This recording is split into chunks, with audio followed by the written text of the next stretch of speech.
Now, Quando Rondo, a rapper I haven't talked about on here in the past, but he's currently being talked about a lot for a very particular reason, so yeah.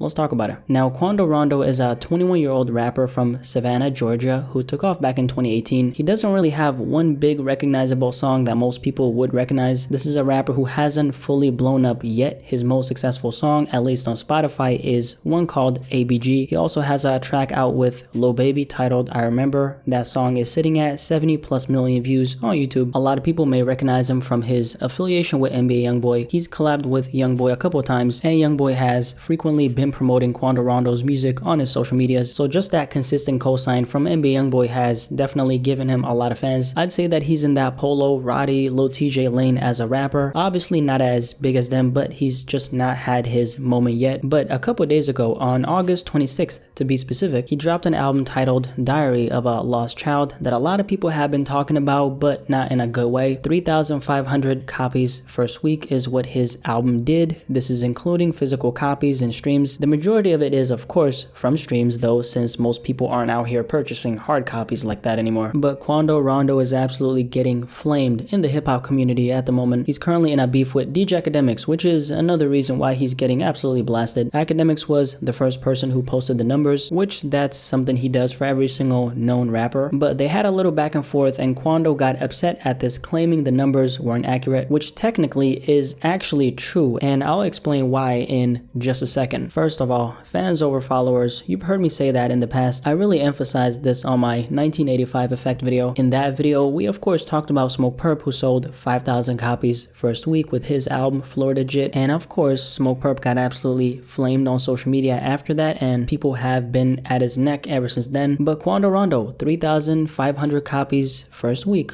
Technically, it's actually not first week since he dropped his album on August 26th, which was Wednesday, and Billboard tracks sales from Friday to Thursday, which means he had less than 2 days of tracked sales. That's how the whole first week album sales work for anyone who didn't know. That's why pretty much every artist out here is dropping music on Fridays. It simply helps them maximize their chart potential plus album sales, since if they dropped it on a Friday, when the numbers come in a week later, the next Friday, they've pretty much had an entire week of charting and racking up streams. Now, when it comes to Quando Rondo as an example, he has almost 3 million followers on Instagram. Yes, he did drop his album on a Wednesday, but the number wouldn't really be that much higher. It'd maybe go up to 7,000, possibly 8,000, but not more than that. So considering the amount of followers he has, there is a clear disconnect, right? He ain't the only one though. We see numbers like this nowadays extremely often in hip hop. I personally don't think good music should be validated through numbers, but we gotta keep in mind that the numbers do tell us something. It's not so much about the digits, you know, the numbers themselves. It's more about what the numbers tells us about the artist in question. When it comes to someone like Quando Rondo or for example Smokepurpp, these are guys who do extremely well with their singles, but for an entire album, definitely not. On top of that, people's attention spans are getting worse by the second. Plus, they don't have that loyal, tight-knit fan base who are dedicated enough to the point where they really go out of their way to support them. Followers are very fickle, but real supporters are forever. Keep that in mind. I think a lot of people forget that we're in an extremely fickle time in hip-hop right now. People move on very quickly. That's why rappers falling off is a thing. And regarding his album, I actually had no clue that it even dropped, and I listened to some of his music. There was definitely a lack of promotion for it on his part. The album also had 0 features, which is another thing. Hey, at least he was trying to carry himself. That's very respectable. But regarding first week sales, I don't personally think artists should even,